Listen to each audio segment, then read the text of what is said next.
وزیر اعظم شہباز شریف نے لاہور میں عید الفطر کی نماز ادا کی۔ ملک و قوم کی ترقی اور خوشحالی اور امت مسلمہ کی یکجہتی کے لیے خصوصی دعا کی۔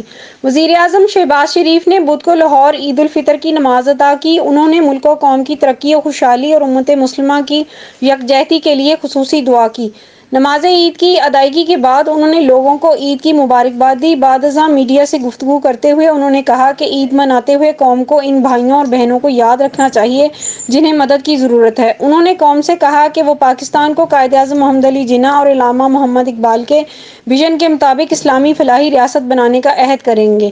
انہوں نے کہا کہ آئیے ہم ان لوگوں کا خیال رکھنے کا اعادہ کریں جنہیں ہماری ضرورت ہے، اور ہم مظلوم کشمیریوں اور فلسطینیوں کی حمایت میں آواز بلند کریں جن کا خون آج بھی بہایا جا رہا ہے۔ وفاقی وزیر اطلاعات و نشریات عطاء اللہ طارت اور حمزہ شہباز نے بھی وزیر اعظم کے ہمراہ نماز ادا کی۔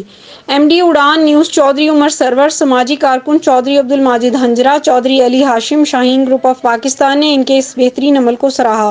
اس پروگرام کو تعاون کیا ہے شاہین گروپ آف پاکستان نے۔ بیری کا تیسری کٹائی کا 100% خالص شہد، نیوزی لینڈ کا اعلیٰ کوالٹی کا سفید شہد، اصیل مرغوں کا گوشت فٹنس ٹانک، اصیل جٹ کڑاہی، اصیل جٹ وائٹ کڑاہی، برائلر جٹ کڑاہی، بٹیر جٹ کڑاہی اور چہرے کو خوبصورت بنانے کے لیے ایلویکس بیوٹی سوپ دستیاب ہے۔ دیکھتے رہیں اڑان نیوز۔